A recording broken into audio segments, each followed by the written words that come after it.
So join me in prayer, please. Father God, I just thank you for this amazing time that we have to come together and hear out issues within our community or plans moving forward. I just pray that the City Council and all those that are in charge of decision-making are led in this process. Father God, I just thank you that they are led by your Spirit and ultimately the greater good for this community that will help us live peaceably, help us have a prosperous future. I just thank you for our time here, Father God, that everyone is blessed by it and blessed moving forward, and safety all around. In Jesus' name we pray. Amen. Amen. Thank you, Pastor. Please join me in the pledge. I pledge allegiance to the flag of the United States of America and to the republic which stands one nation under God, indivisible, with liberty and justice for all.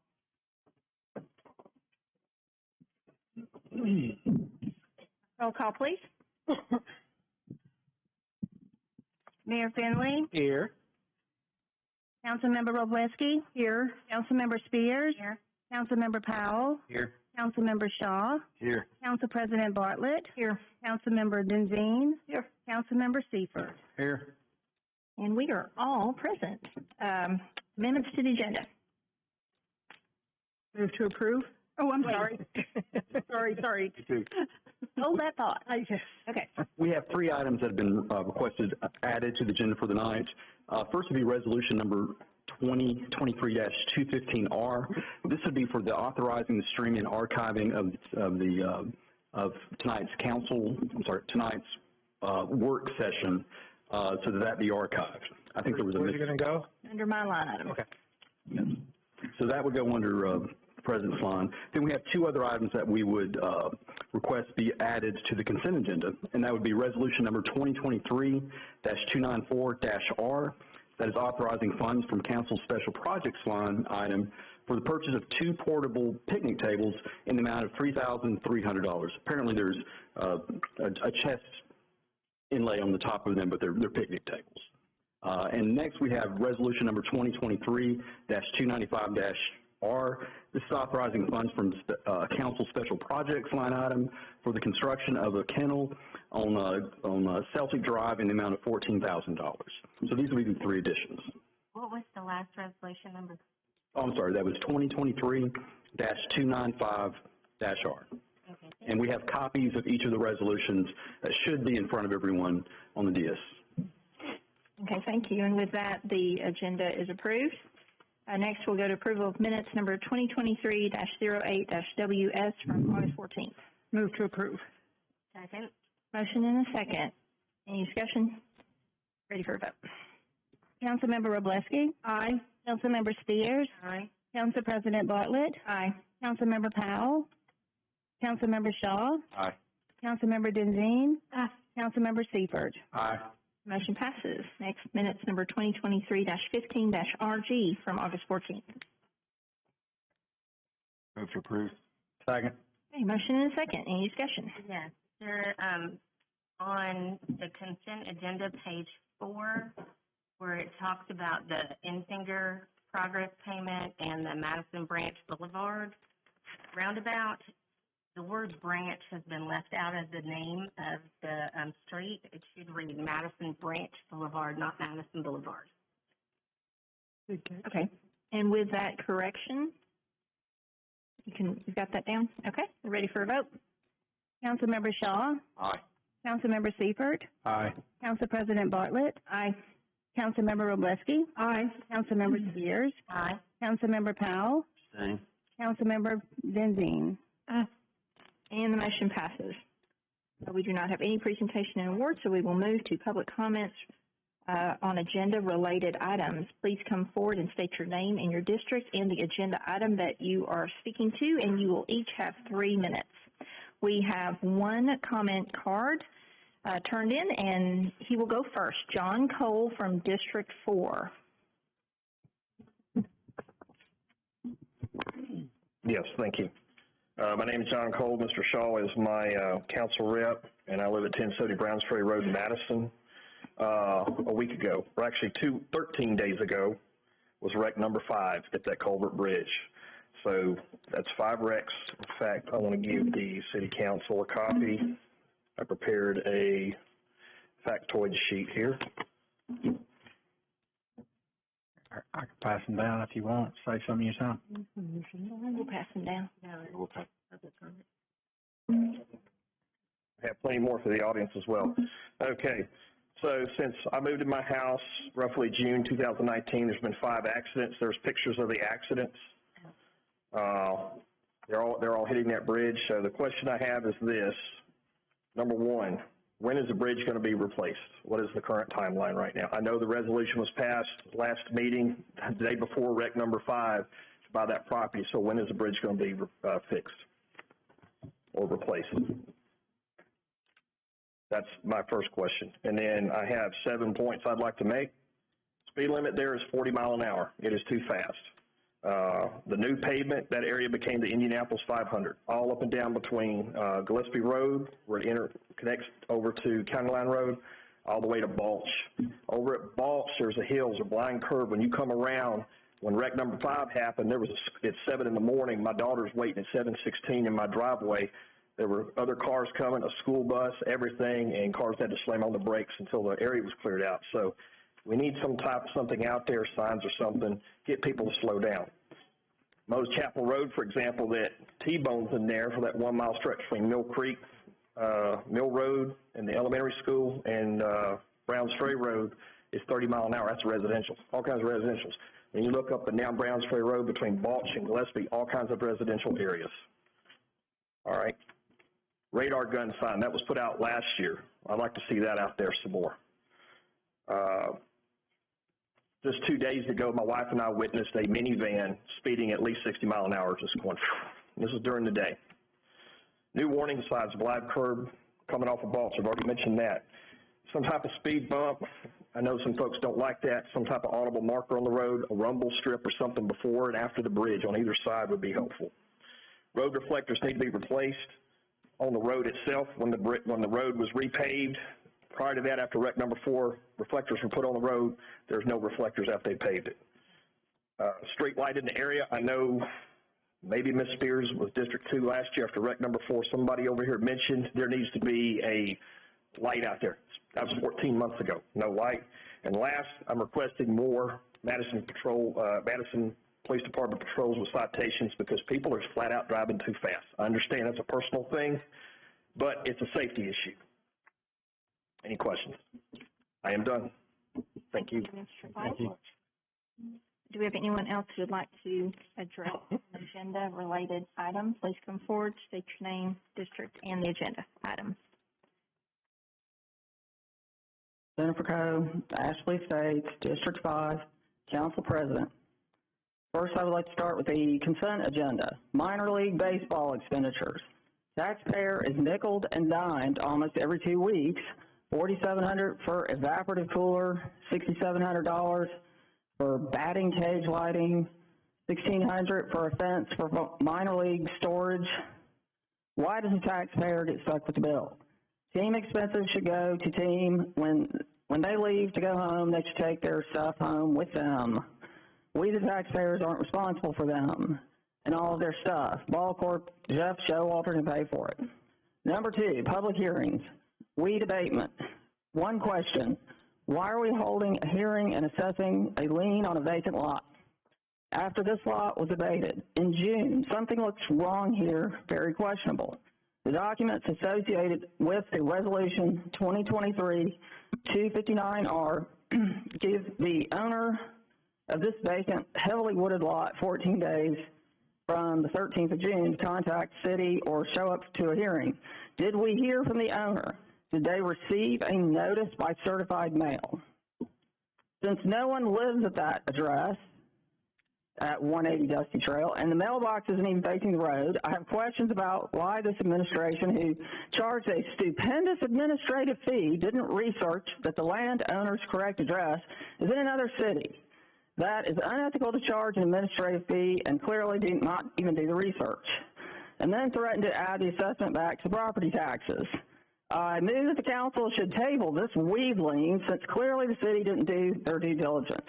Engineering, Resolution 2023-281R authorizing a professional services agreement with TTL Inc. in the amount of $22,500 for development of construction of plans to remove fill dirt at 180 Rainbow Glen. Why is the taxpayer on the hook for this? Are we assessing the owner at 180 Rainbow Glen? This $22,500 project looks like it stems from a flooding issue. And under planning at Acadia at Arlington Park, proposed ordinance 2023-180, vacation of floodplain easement. City just allowed a developer to build 100 houses or townhomes in a floodplain. The entire site plan is covered in water. It's all blue.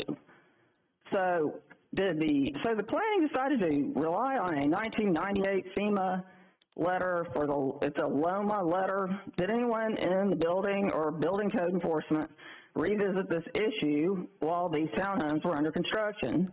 Because I'm just wondering, where is all the water going? Thank you. Thank you, Ms. Coe.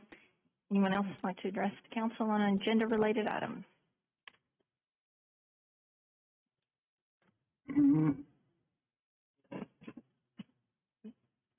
Margie Daly, Karen's district. I'd like to speak on a couple of things. I'm going to start from the bottom, 275. We're vacating an ROW, which would be the connector road from Cliffs Cove to Magdalene, or whatever that next subdivision is. So my question is, why are we going to give away another ROW? And this will make it so that there'll never be a connection from Cliffs Cove to any other subdivision, which was in our plan.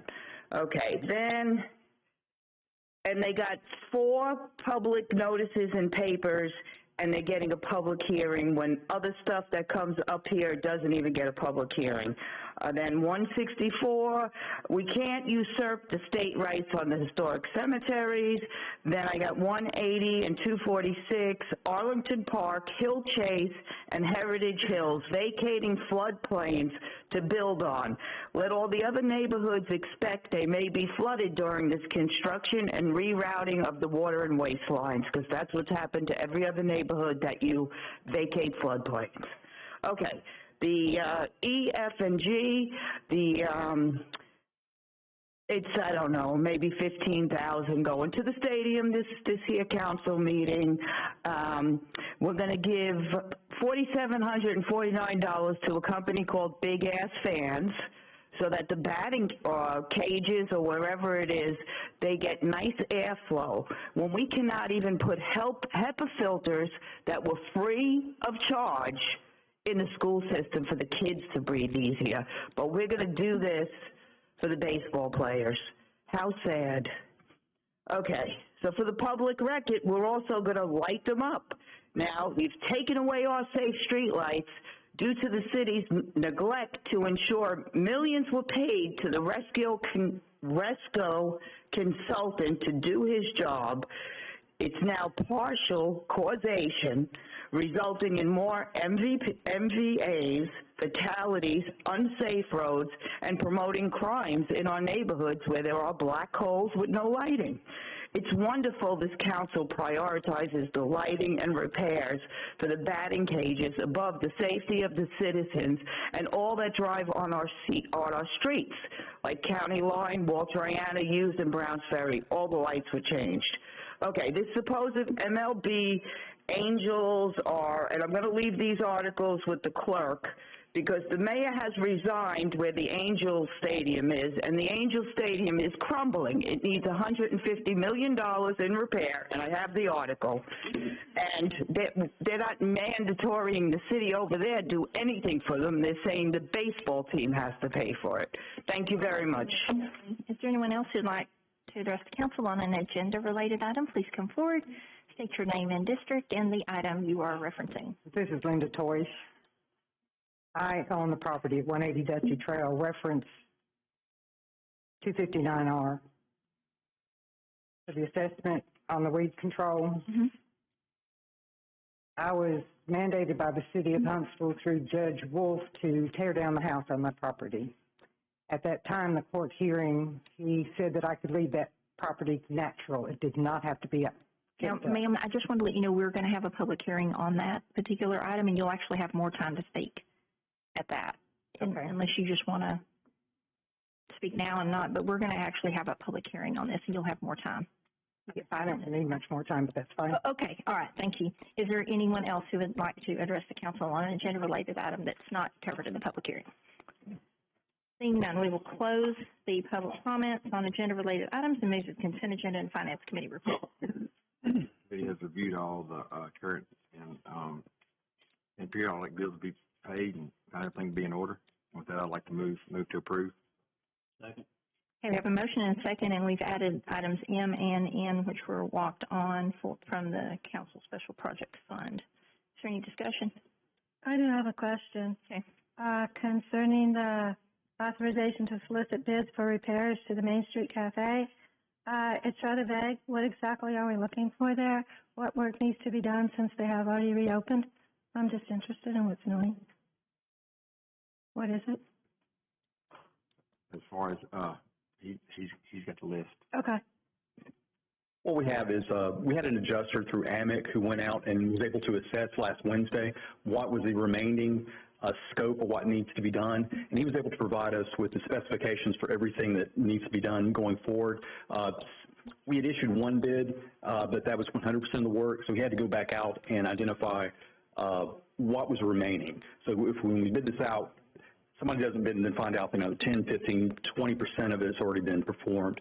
So we pulled that bid and we reissued it with the specifications that the AMIC adjuster gave us last Wednesday. But as far as if you want to know the specifics, I don't have those specifications here with me as far as what's remaining. I want to make sure I'm answering your question correctly. Okay, well, I don't know. It just was very vague here, and I had no background, I just was asking a question. Okay, sure.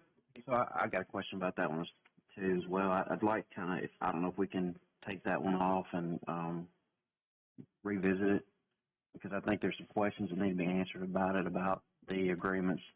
I asked a question, and I think you're having to get some information on that. And what we got here isn't a resolution to authorize anything as far as any bids. Basically, this was a notification to the council, so there's nothing for y'all to actually vote on as far as that goes. But yeah, we can proceed with any discussions that you might have as far as any of that to proceed forward. We can leave this on, do what we got to do. Just to solicit bids. You said just to solicit bids, not to approve them. Okay. Yes, sir. Thank you. All right, thank you. Okay. Are we ready for a vote? I did want to mention these couple of donations. Okay. There was MC Fluer in the amount of $25 and L. Tucker in the amount of $30 that's going to the senior center. And then we had an anonymous donation for Safe Haven for the installment of an infant safe box, estimated cost between $11,000 and $16,000. Okay. Ready for a vote? Councilmember Shaw? Aye. Councilmember Powell? Aye. Council President Bartlett? Aye. Councilmember Robleski? Aye. Councilmember Spears? Aye. Councilmember Denzine? Aye. Councilmember Seifert? Aye. And the motion passes. Presentations and reports begin with Mayor Phillips. Just two quick things. We had the opportunity a week ago Thursday to celebrate Madison at Toyota Field. I really appreciate the Madison Chamber for putting that on. The two main messages that came out of that, and you can go on, I know it's on our Facebook page, on our website. First, 40 years of growth that in essence have been managed by a lot of people. We're sitting up here now at this time, but over the last 40 years, people have made decisions and kept us going both on the school side and the city side. And the first video was basically a reminder of what all's been done, and in essence, a thank you for that. Second part of that was the things that this council has put in place that it will continue to move us forward. So anybody who wants to go to our Facebook page, our website, we had the opportunity to celebrate Madison. Thank you to the Chamber for helping with that. Secondly, we're working on budgets. Budgets are in the mayor's office right now. We hope to have that to the Finance Committee by the end of this week to continue the schedule that we've tried to work on. But again, thank you to all the department heads and Roger for and John Howard in finance for helping to make all that happen. That's it. That's all I have. Thank you. District 1. Yes, just wanted to say several of us attended Dale Strong's Washington Update. Very appreciative to the Chamber of Commerce for inviting us to that. Always good to know what's going on in Washington. Maybe not always good to hear what's going on in Washington, but still good to know what's going on in Washington. And echo the mayor's response about Celebrate Madison. Fabulous event, great turnout. Many thanks to Michelle and her staff at the Chamber for putting on this event. It's a huge undertaking. And then want to give a shout out to HR. They offered employees health screenings the last couple of weeks, and just want to say thank you to them. It helps keep our employee costs down, our insurance costs down. Our insurance is a great benefit to the employees, and thanks to LG HIP for also offering this. It's just a great preventative type program, and that's all I have. Thank you. District 2. Yes, I would like to also echo how wonderful the Celebrate Madison event was. The Chamber really did it up fabulous, and there was a lot of good news. Also, on that note, good news, you can join BJ's, which is coming in November, over on Madison Boulevard in the same, I think it's Spencer Square. It's where Dirt Cheap is.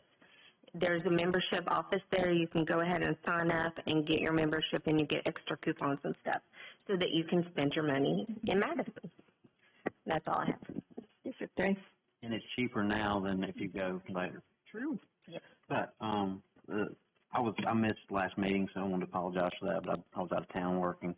I did want to thank Kent since he's here. Public Works always works hard, you know, trying to keep things clean so water flows and we don't get a lot of flooding and that kind of thing. But you know, sometimes there's just a lot of water. So the other thing is, if you're setting things out, don't set them in the gutters because it stops the gutters up, and that causes some of that to get into the drains. Drains can't flow, and so that's kind of part of that. That's all I've got. Thank you. District 4. No new business. District 6. I would just like to comment on, I went to the groundbreaking for Kids to Love. They're putting in extra warehouse space. If you're not familiar with it, they work with the children who are, you know, in homes and stuff. They are so loving, and one of the big programs they do is the Santa program, where you can donate items and they can give them to the children. And it's just a wonderful organization, and I was so glad to be able to go to the groundbreaking and see that they're able to expand and to do more for the children in this area. And that's all I have for tonight. Thank you. Thank you. District 7. No new business. Under my line item, I have first 2023-238-R, reappointing the presiding municipal judge, Thomas Parker, Jr., and associate municipal judge, Karen Ryan. Move to approve. Second. Motion and second. Any discussion? Ready for a vote? Councilmember Roblesky. Aye. Councilmember Spears. Aye. Council President Bartlett. Aye. Councilmember Powell. Aye. Councilmember Shaw. Aye. Councilmember Denzine. Aye. Councilmember Seifert. Aye. Motion passes. I next have under item B on my line item that was walked on, number 2023-215-R, authorizing archiving of the video from the work session this afternoon. Move to approve. Second. Motion second. Any discussion? Ready for a vote? Councilmember Roblesky. Aye. Councilmember Spears. Aye. Council President Bartlett. Aye. Councilmember Powell. Aye. Councilmember Shaw. Aye. Councilmember Denzine. Aye. Councilmember Seifert. Aye. And the motion passes. We do not have any board or committee appointments, and so we will move to public hearings. We will begin public hearings with this resolution that's dealing with the assessment of weed liens on the following property within the City 180 Dusty Trail. We've been presented with itemized reports showing the cost of removing these weed nuisances. These reports have been previously sent to the owners of the lots. We'll now have a public hearing on this matter, and now it would be the time for the property owner or anyone in the audience. We'll begin with the property owner and give you the time that you need. This is Linda Toyce. I own the property, and my notice that I got was mailed August 15th. So there's not been any. This is the first one. That property is supposed to be able to be left natural, not have to be kept up, per Judge Wolf. I went to the municipal records this afternoon, and they could not get in here to get the records because you all were meeting in here. And she said she's going to let somebody know that she was working on it and that she would get those papers in the morning, and she's going to mail them to me, or I could come pick them up to show that I had a court order that could stay natural. So can we adjourn this till I have those papers to show you that I have a court order that I can leave them natural? Mr. Kilgore, could we continue this particular public hearing to give her time to? I think that might not be a bad idea. Okay. I will say this, that as far as everything that I've reviewed up to point, I think we've met everything statutorily, but of course we want to see whatever that she has to provide, and we obviously want to make sure that that she received the proper notice. Okay, I have not. They have, all the stickers are back here where they tried to, but I've never signed for it. I'd be happy to talk to you. Okay, so we'll take that offline. Let's entertain a motion to continue. Move to continue this resolution. In public hearing? In public hearing. Second. Okay, motion and a second. Ready for a vote? Councilmember Robleski? Aye. Councilmember Powell? Aye. Council President Bartlett? Aye. Councilmember Spears? Aye. Councilmember Shaw? Aye. Councilmember Denzine? Aye. Councilmember Seifert? Aye. And the motion passes. This item is continued. Thank you, ma'am, for coming. And how will I be notified? Mr. Kilgore will get with you, and he will let you speak to him about your notices and how you'll do that. So we're going to give him just a minute because he's covering for court. See what? Let's move to engineering. We're going to skip court for just a moment and move to engineering. Is that okay?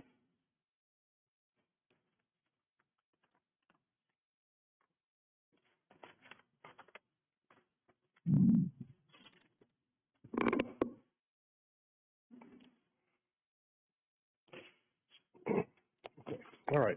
First, I have resolution number 2023-260R. This is authorizing professional services agreement with Mullins LLC in an amount not to exceed $2,800 for legal descriptions and exhibits for temporary construction easements on the Kaiser Greenway project. This to be paid from the engineering department budget. Move to approve. Okay, motion by Shaw, second by Powell. Any discussion? Ready for a vote? Councilmember Shaw? Aye. Councilmember Powell? Aye. Council President Bartlett? Aye.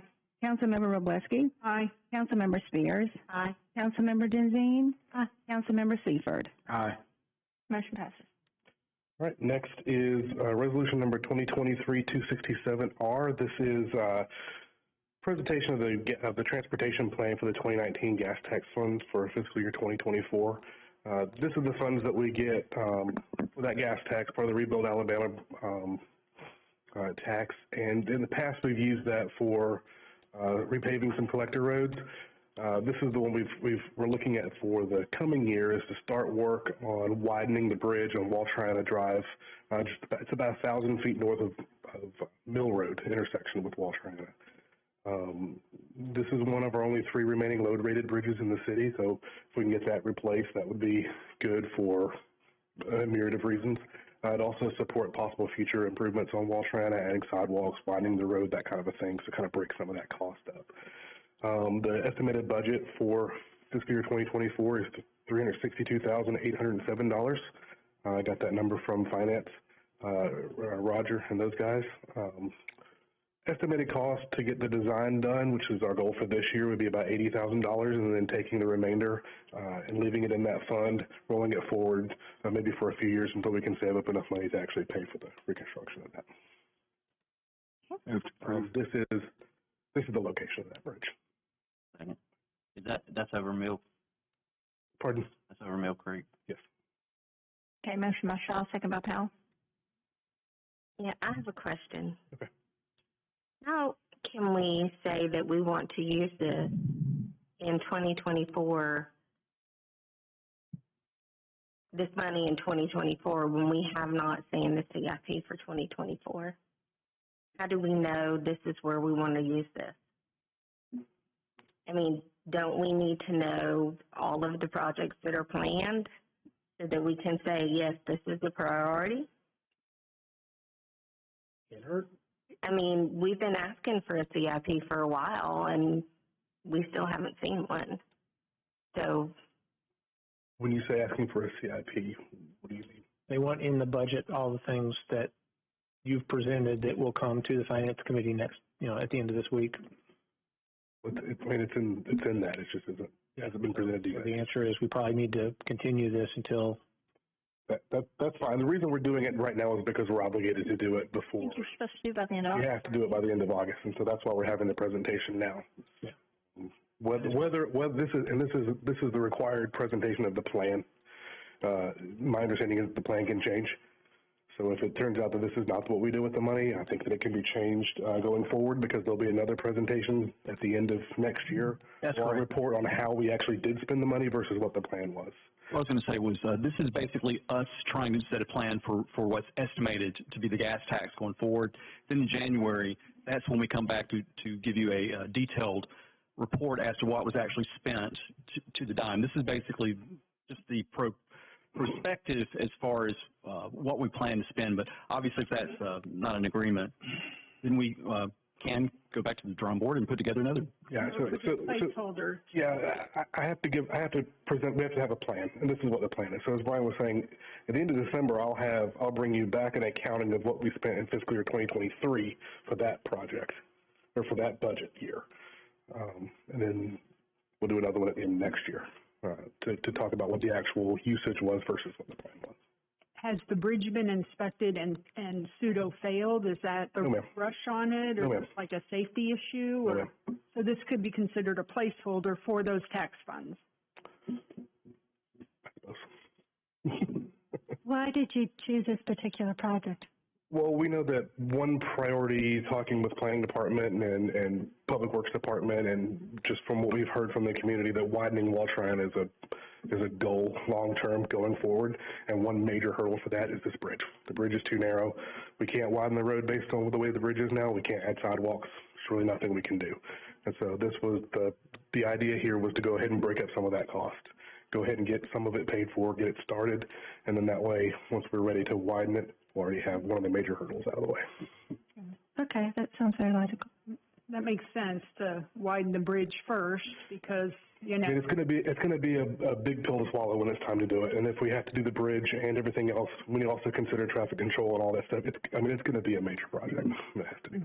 I don't want to get to a point where we're stuck on this and we have a road project that's sitting for 2 years. I don't know if you guys can relate, but the sooner we start our Multriana, the better. Well, as long as this can be revised after we actually see the CIP list, then I'm okay with voting on this tonight.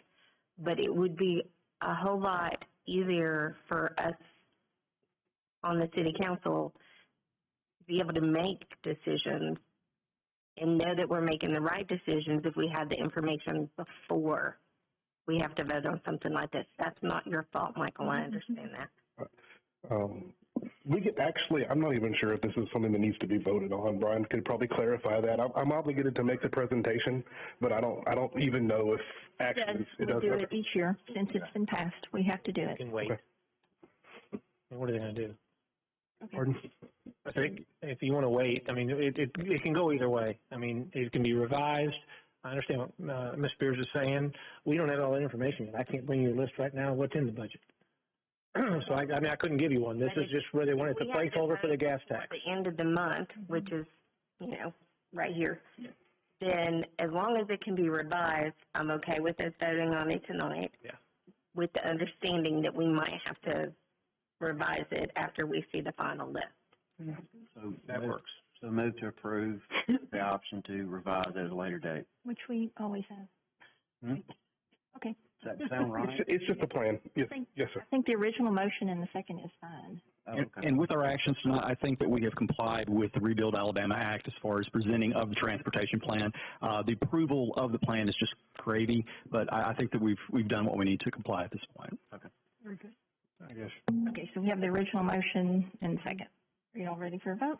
I guess, just to add, but, the gentleman over here brought up a bridge on Browns Ferry that, if I remember right, is very similar in construction to that. Now, I know Waltriana is the main thoroughfare, but, when you look at the two, how do you choose between one or the other?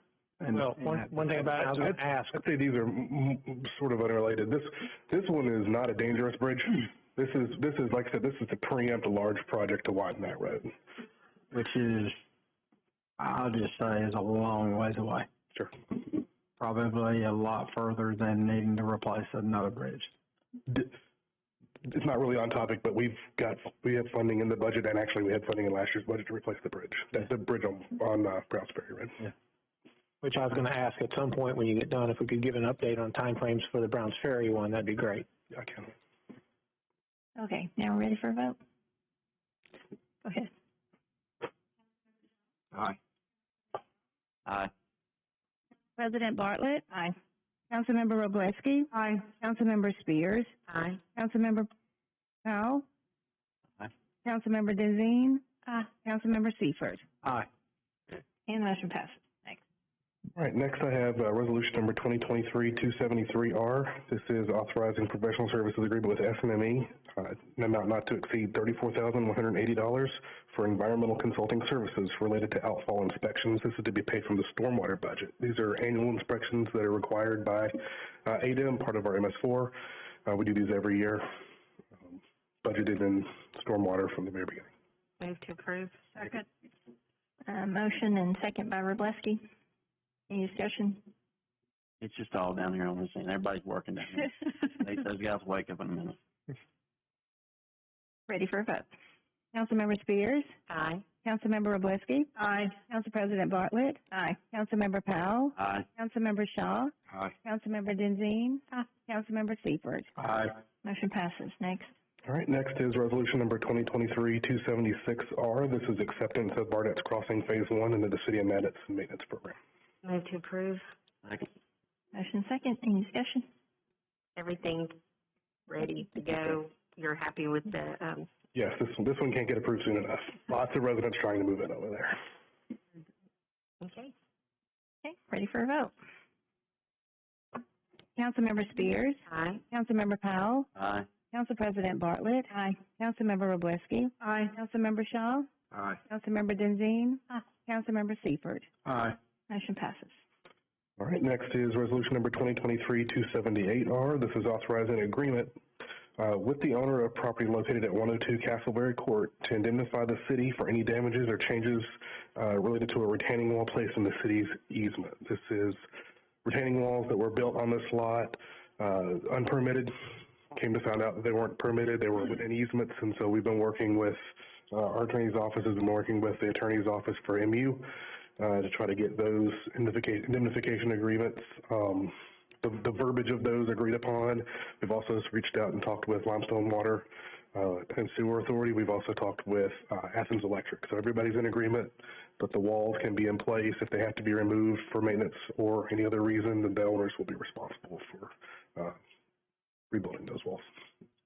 Move to approve. Second. Motion second. Any discussion? Yeah, I have a question. Is the reason that we need to have this spelled out because there's so many entities involved? Right. Okay. Because normally, like, did the in an homeowner build the easement- walls on accident, or did they have to dump it out and build? I won't speculate on whether or not it was an accident, but a lot of times we'll get these kind of walls that are built in easements on the side yard without permits, and we can tend to go into those agreements just kind of with ourselves. Those tend to just be our deals. The major issue here is they built this one along the front easement, and all those other entities are in there. It's on top of the electric main, for example. All the water service lines go through there. The meter's actually behind the wall. I mean, it's right there on the right-of-way line. So that's why it's been spelled out this way. The homeowner built it. Okay. Ready for a vote? I guess them moving it, it's just not. I mean, this drives me to no end. Cause I agree with you 100%. It's wrong is wrong. I mean, they should move the wall. And I will say that this puts the onus completely on the owner. As far as if there's any need to get to those utilities, they will have to tear down the wall at their cost. Yeah. So it's written in there that it's the owner's responsibility. The next owner is going to get screwed on this. It's not even the next owner. Are there any neighbors that this is causing pain for? So the major wall issue, again, is right on the right-of-way line, so it's right in the back of the sidewalk. So if this one does fail, it goes into the right-of-way, not onto a neighboring property. So it becomes an issue where the city would probably have to clean it up if it were a wall failure. How we approve that? How do we approve that? We don't approve that. They just build it. It wasn't. That's the point. But we're approving it if we vote yes on it. We're saying, yeah, that's fine. Go ahead and do it. We're going to. They should have to move the wall. It already exists, so we're just saying you don't have to tear it down. I mean, they're going to have to tear it down eventually. You built properly, not built. I agree with Greg a little bit on this one. Pardon? we're barring trouble. We're barring trouble, period. I don't disagree with you. I don't see how that you can approve the wall when you know it's in the right of way that if it fails, falling on city property, then we got to go clean it up. It's not built in the right of way. It's on the right of way line, so it's entirely within that. It's entirely within the easement. Yes, sir. Have we had complaints from the neighbors on drainage or anything that's causing them problems, or is this simply how do you even find out that this has occurred? They came in to try to permit the wall after the fact. The walls were built. It was found during, I think, a building inspection that the walls were there, not shown on the plot plan. So the contractor who's working on the house came in to try to get the walls added to the permit, and that's how it was caught in that way. So they built the wall, or we built the wall? We did not build the wall. Oh. Now, this is a situation with the property owner.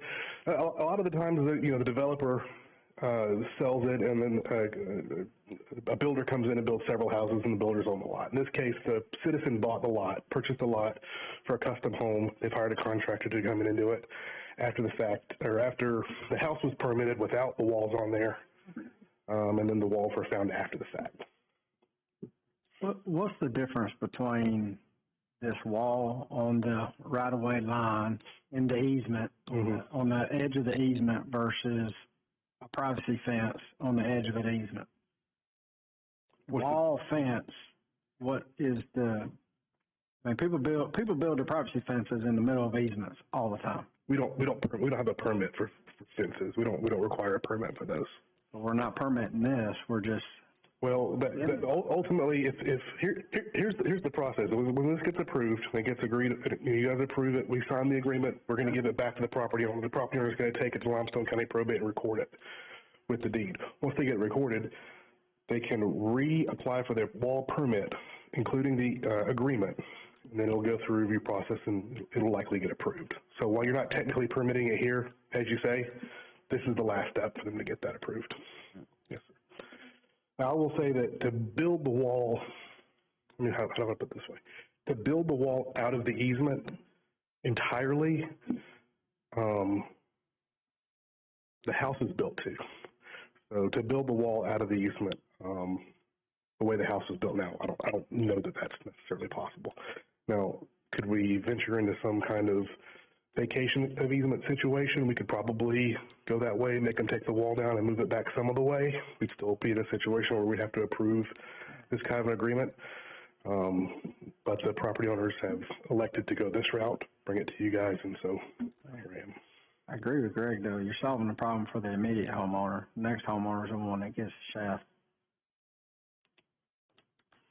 Well, it's not so much the homeowner. To me, it's the neighbors of the homeowner, which in turn, that's if somebody buys it, they'll know that this is a part of it. Where we run into areas of concern, and we have other places that we're managing within the city right now, is when somebody puts something in the right-of-way and it's causing drainage concerns. So that's why I asked the question, have we had any of those? I don't think this will lead to a drainage issue. It's autonomous from what you guys are saying, but still, we have some others that they put it in there, and Dustin and team and Michael are having to go in and do the very same thing. We are the whole thing out. We don't care how much you spent. You may have to rip it out. You're causing pain for your neighbors. Yeah. And we have to chase these easements around, and it's a retaining wall ordinance, I think, would be an appropriate path to take after this is done, to do something globally to take care of retaining walls. But I think ultimately you have to do the right thing. The right thing is not to pass that somebody else's bad decision on another person, which is what you'd be doing. So. And the taxpayers also would be paying. We wouldn't be paying for this. The way it's written is that the owners have to remove the wall if it needs to be removed. The owners are on the hook for that part of it. Okay. As far as passing on a problem to somebody else, I don't necessarily see that, except that now you have almost a precedent for a wall in the situation, so that would be a problem. Mr. Kilgore, do you have something to add? I do, and also to point out, Michael said that this has to be recorded with probate. So what's going to happen here is there's going to be notice to any prospective owner that this is an encumbrance upon that property. So that would at least provide them notices and run with the property once they're filed. That's one of the reasons that we require that aspect of it. So you're right. I mean, if somebody looks at that title and says, hey, I see this, I know this is going on, but I'm going to buy the property anyway, that could very well happen. But that component would at least give them the notice so they're not walking into this blind as far as the next owner. If we decline this, do they have to move the wall? Will they have to move that? If you guys decline this agreement the way it's written now, then I wouldn't be able to approve the wall permit. I'm not sure what the next step would be after that, though. And they might appeal. They might try to come down, but I'm not sure.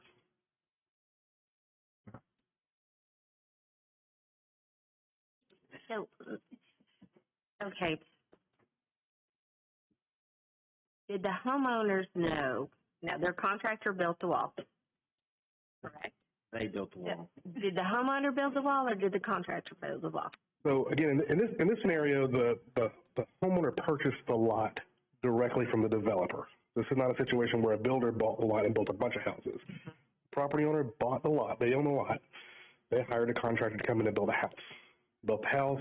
The contractor added a side retaining wall, and according to the contractor, the homeowner independently hired the same wall guy to build the front wall.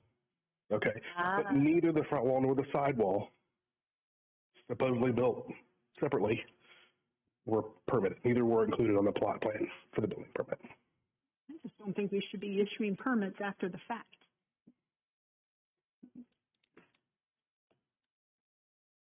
Cows out of the barn. I mean, if this was a safety issue, we wouldn't do it. I mean, if a homeowner went and built their house and didn't put in, the right fire, codes or whatever, we wouldn't approve it. I don't know. I don't have a vote, but that's all I got. Okay, and so if this vote fails and you are not able to grant the permit, then are they out of code? Would it have to be taken down?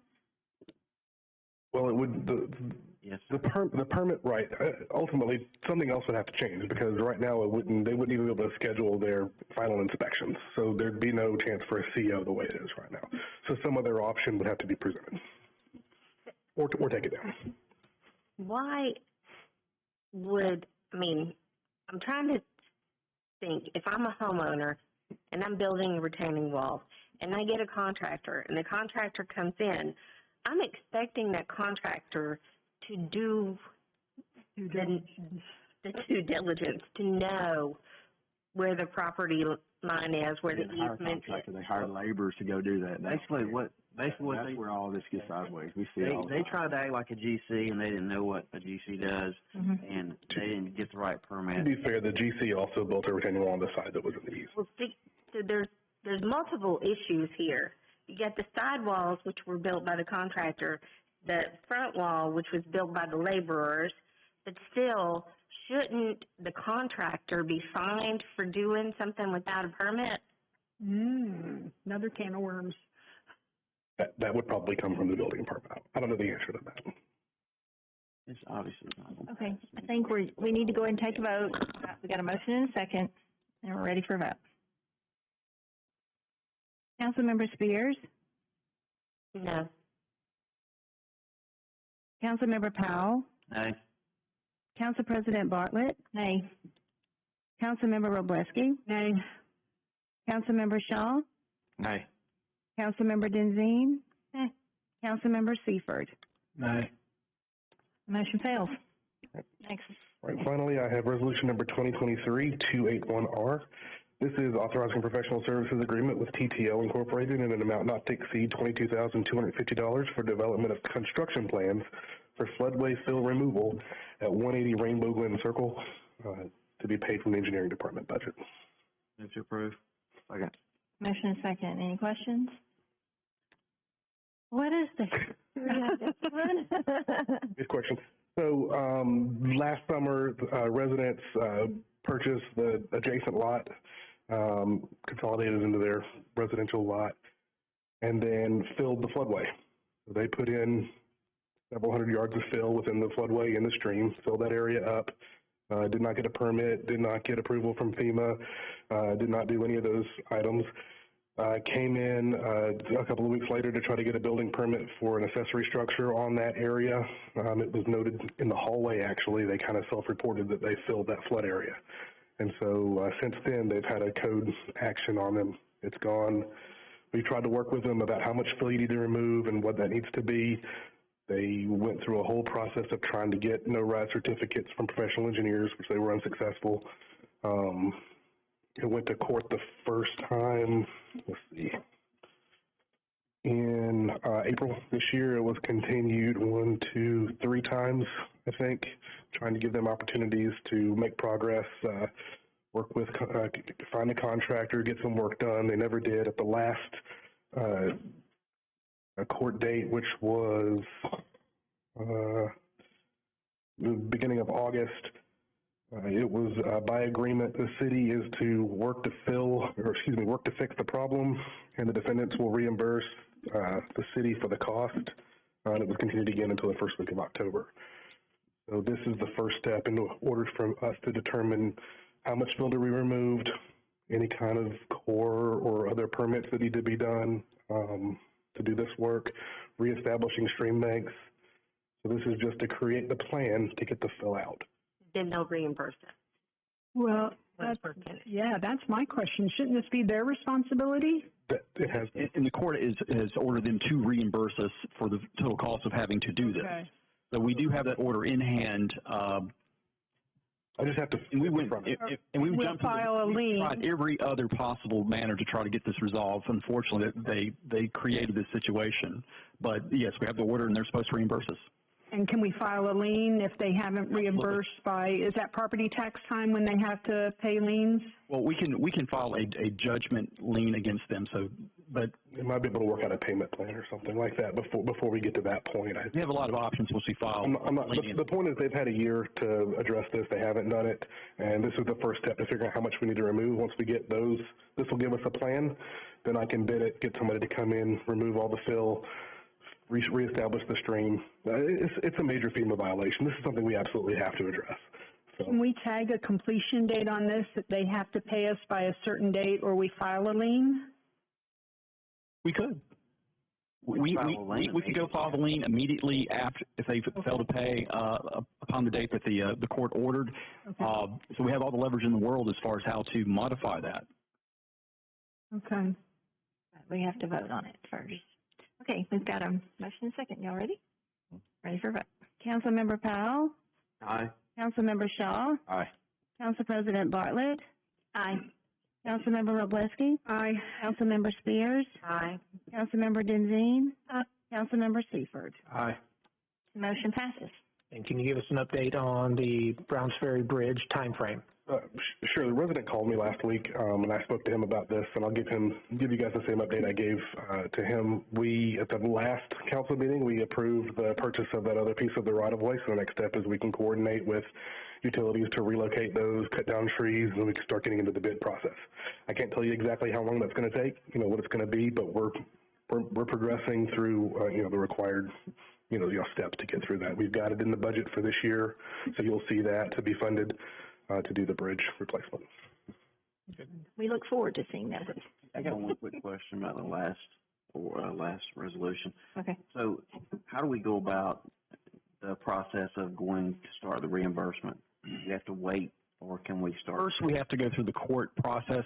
There's some motions that we can file with municipal court if they fail, and then there's a process that we could go through as far as a lien against the property itself. But I think first we probably have to try to seek some remedy, or at least seek some sort of payment plan or et cetera, whatever is acceptable to the city through the municipal court since it entered the order. That's how I think we should proceed with it. Because apparently these are not folks that move quickly, so I'd like to move quickly. However we need to do that. Yeah. Can you keep us posted on that too, Brian, where we're in the process? Thank you. Okay. Thank you, Michael. Yep. We had skipped court item A, so Mr. Kilgore, do you have that covered? Fire was already up. I'm sorry. Fire was ready to go. Always. We have proposed ordinance number 2023-261. This is the second the first reading of this was last council meeting, and this is amending the municipal court schedule of fines to include new offenses enacted by the Alabama legislature. Basically, we have 2 new offenses that needed fines, so we just had to add that to the schedule. Move to approve. Second. Motion second. Any discussion? I had a question. Concerning like section 2, it says with no fine less than 50 and no more than 200. What's defining what that is going to be? The judge is defining what the fine is? He's given a range? Is that what this is about? I'm sorry. Basically, what you have is the Alabama legislature passed 2 new offenses that said that they're, and I can't remember the exact amount of this offense, but I believe if it's $50, we'll just say $50. If it says $50 fine for this new offense, then we have to insert it into our schedule, say, here's the offense, and here's how much we have to pay. So that's why we have to amend this every time the legislature puts these new fines in that may come before the municipal court. Yeah, but it says no less than 50, no more than 200 per offense. So there is discussion in whether it's 50 or 200. I'm just wondering who's deciding that. Usually these actions, it's within the judge's discretion to determine how much the fine is, if there's a range. But I think that both of these items that we're adding is a certain amount. So I think both of them, and I don't have it in front of me, but I believe it's either $50 or $100, and this is the fine. I don't believe there is a range on these 2 new offenses we're adding. I just read what it said. With the fine of no less than 50 and no more than 200 per offense. That would be within the discretion of the judge. Okay. Yes. Okay, any other questions? Ready for a vote? Councilmember Spears? Aye. Councilmember Siebert? Aye. Council President Bartlett? Aye. Councilmember Roblesky? Aye. Councilmember Powell? Aye. Councilmember Shaw? Aye. Councilmember Denzine? Aye. And the motion passes. Thank you. Fire.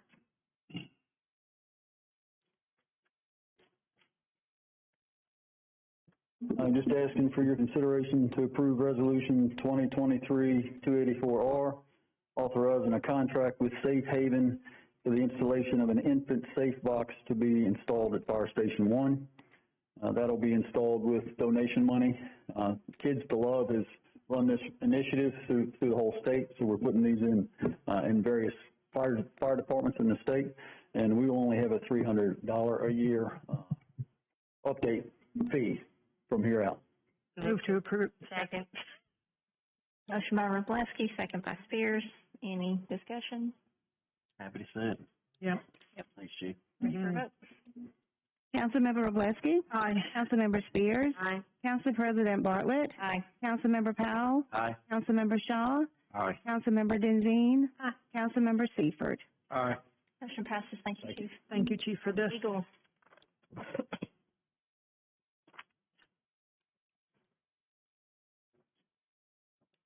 I have resolution number 2023-282R.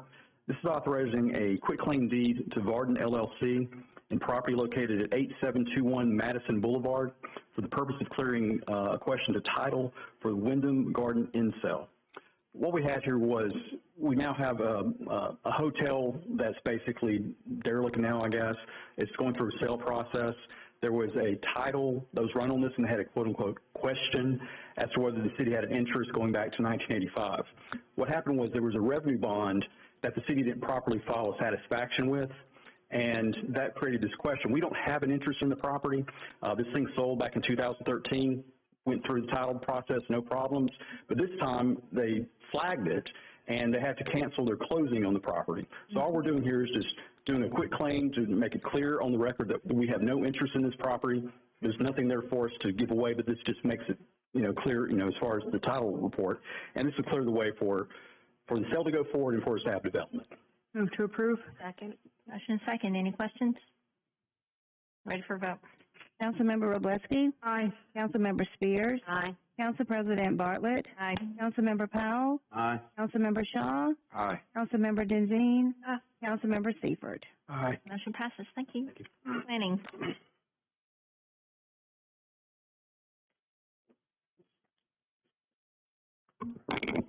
We have proposed ordinance number 2023-180. This is for vacation of a floodplain easement on a number of lots within the Acadia at Arlington Park subdivision.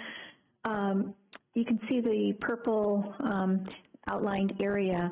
This portion of the site was in the floodplain. The developer, so when the plat went forward, per our regulations, a floodplain easement was placed on it, which would preclude development until FEMA had approved the Lomar F, which they basically raised the site up to get it out of the floodplain. And because that has been completed, we can remove the floodplain easement. So we are recommending approval of this. Move to approve. Second. Okay, motion second. Any questions?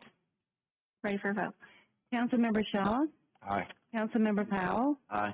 Council President Bartlett, Aye. Councilmember Roblesky, Aye. Councilmember Spears, Aye. Councilmember Denzine, Councilmember Seifert. Aye.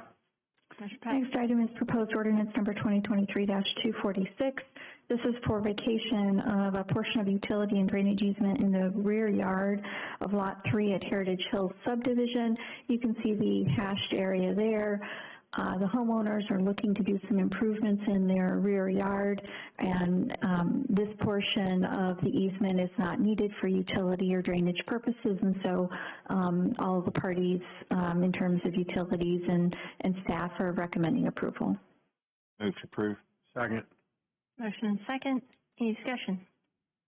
Ready for a vote? Councilmember Shaw, Aye. Councilmember Seifert, Aye. Council President Bartlett, Aye. Councilmember Roblesky, Aye. Councilmember Spears, Aye. Councilmember Powell, Aye. Councilmember Denzine. Motion passes. Thank you. Your next item is resolution number 2023-274-R, and this is to authorize a permissive use agreement for the placement of a sign that would advertise both Town Madison and BJ's Wholesale Club within the city's right-of-way along Graphics Drive. You can see that red rectangle there.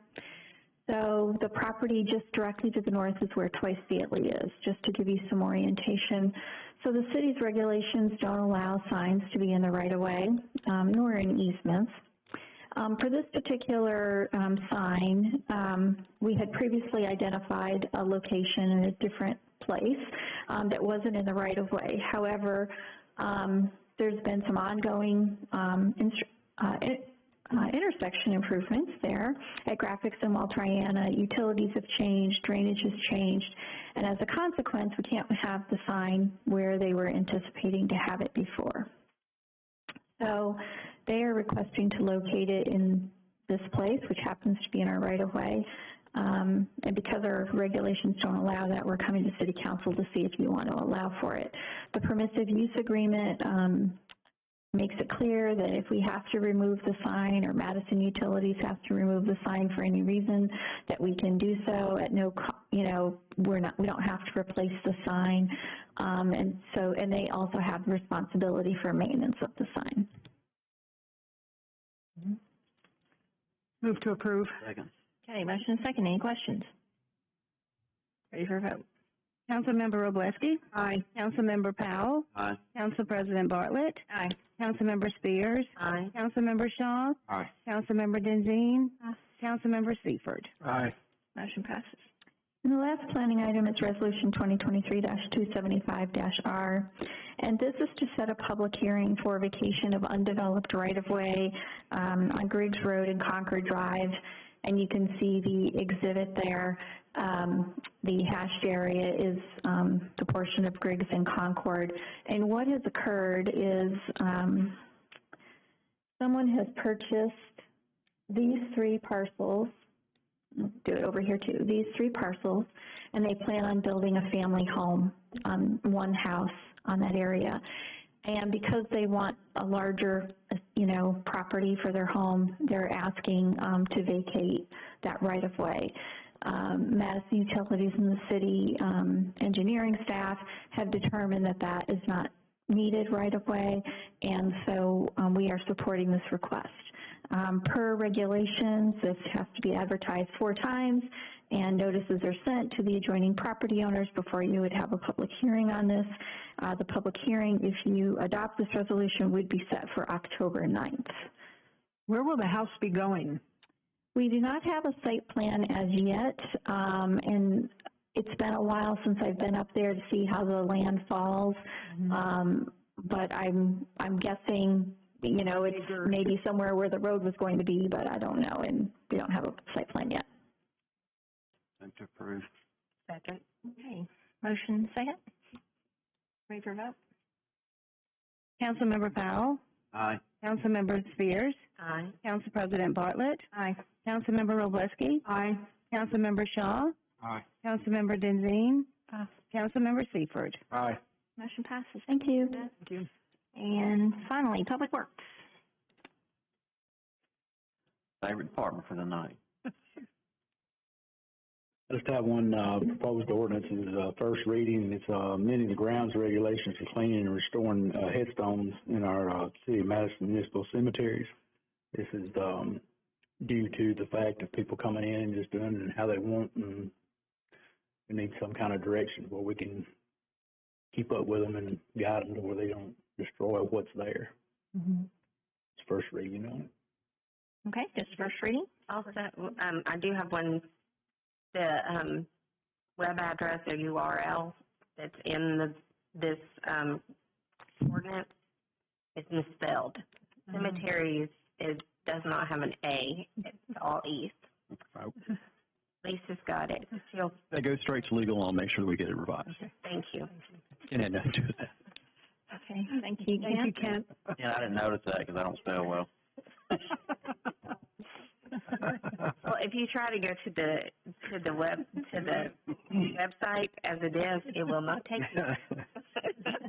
Cannot get there from here. Can't get there from here. You can spell it correctly. Checking, Well, Connie. let me on school board. Okay, now we're at the first portion of the agenda for additional public comments. Everyone has 3 minutes to speak. Mr. Cole, you had turned in a card earlier and checked both boxes for general public. Did you already cover everything at the beginning? Okay, just want to check and make sure. Hey, we can't wait to see that in the budget ourselves. Okay. All right, so anyone else who has not turned in a card, please come forward, state your name. Margie Daly, Karen's District. Okay, so I just want to go over this again with the MBL, and I did give the article to Lisa. Apparently, in Anaheim, California, where the Angels Stadium is, the mayor has resigned because he took campaign donations from the baseball to push through million-dollar projects. Kind of sounds familiar, but he is no longer the mayor because of it. So I left that article so you guys can read that. There is no mandatory thing that we have to add a $6 million extension because there's 10 teams, AA's, in the Southern League that are saying no to MLB. We will not put any more money, and our stadium is probably the newest. So why we would insist that it's mandatory, and there is no mandatory thing that we need to put another $6 million or $5 in the stadium. I'm very happy to see, again, that we can pay big-ass fans for a fan to make the baseball players breathe easier, but not our children get HEPA filters that were free of charge, that you just had to get somebody to change the filters, and we couldn't do that. But thank God those baseball players are going to breathe easier. Okay, the fence by the cemetery, the iron fence, was a mandatory thing. Now, Mary Beth is saying that we're going to wait for the planting before we secure the cemetery. I mean, come on, guys, give us something. Give us something that looks nice in our neighborhood, because right now our neighborhood is a mess. The roads haven't been paved in 30 years. The railroad tracks have eroded because of Mill Road shanty shacks over here. So please, at least put the fence by the cemetery, and let's not wait for the plantings. Okay. So, also, my Freedom of Information requests have been denied by Mr. Kilgore on his speculation that it's only curiosity that I have filed these Freedoms of Information. Believe me, it is not only curiosity, and his speculation to that is ridiculous. And I don't think it's a reason to turn down my Freedom of Information. I got 7 turns downs in one last Friday. 7 in my inbox saying you are not entitled to freedom of information. Where is our First Amendment? Where is our 14th Amendment? Equal rights to all. We have equal rights to the freedom of information in this city. We are city residents. We own homes here. We live here. We have the right to know what the city is doing, how many new employees, how many new departments, so on and so on. Thank you very much. Thank you, Ms. Daly. Anyone else who'd like to address the council, please come forward, state your name and district.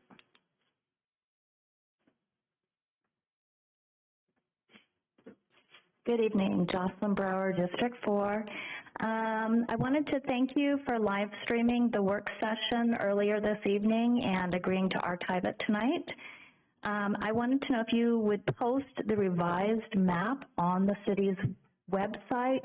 I would also request, and the reason I say that is because even though we can see it on the screen from our video, we can't see the map as it's posted on the wall or on the video. So if we could have a map for that for citizens, that would be great. And then I've also, can we make sure that the streets are readable on those redistricting maps for the citizens? I've noticed on past maps they've been blurry and you can't actually read the names of the roads, so citizens can't tell exactly what district they're in. I have been asked by people, is it going to be substantially different? And yes, I mean, of course it's going to be. We have a lot of more citizens. I also wanted to ask you if you were going to hold any town halls.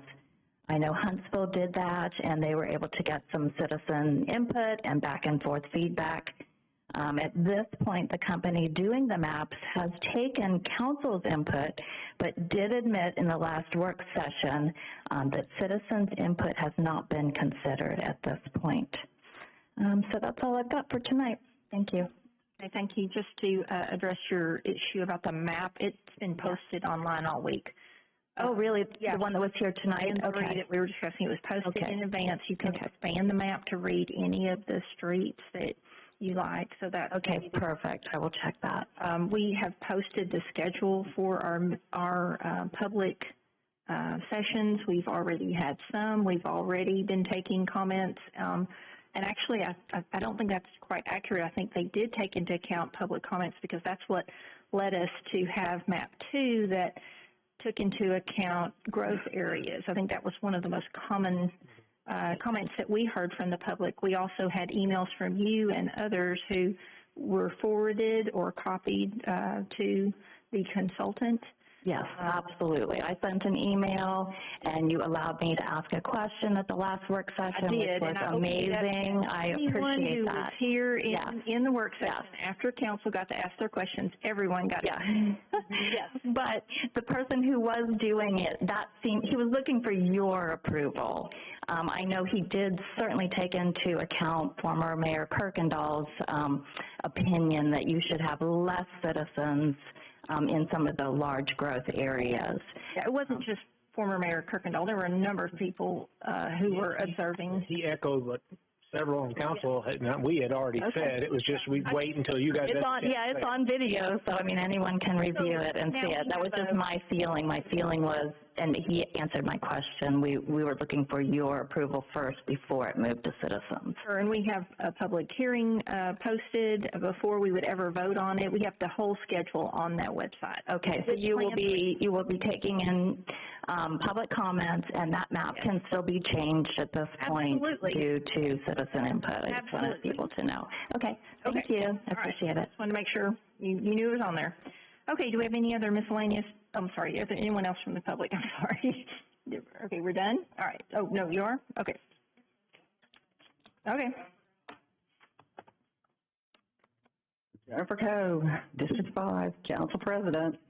I would like to ask or submit for one more time that we do reevaluate the street lighting issue because it's going to get dark earlier and it is hard to see out there since the new lighting is probably half the wattage that we had previously. And it really is a public safety issue, and maybe we could consider putting some of those strips, the illuminated strips or lines in the road and reflectors. Thank you. Okay, thank you. Is there anyone else who has a public comment? Seeing none, we will close public comments. Any other miscellaneous business or announcements? You were going to confirm the date. Oh, never mind. No September work session, right? Well, sort of. We moved the budget discussion. That's true. Right. I don't know what we're calling it. Gotcha. Yeah, we're going to get that notice out, and we'll Very good. discuss the budget when we see it, after finance gets it. Motion to adjourn? Is that, Yes, we are motion to adjourned. adjourn. Thank you.